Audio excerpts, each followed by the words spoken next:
So an update. It's October 24, 2024. My friend was telling me that her doctor advised of a certain respiratory infection going around.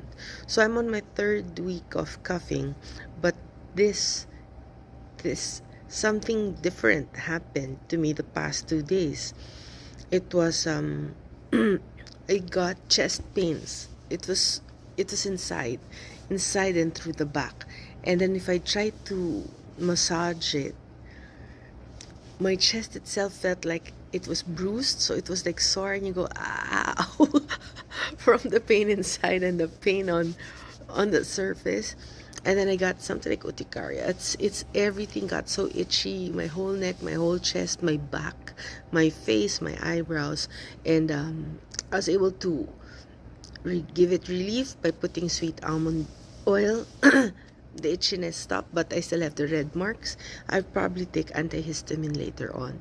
But it was so weird because now supposedly I'm getting better, right?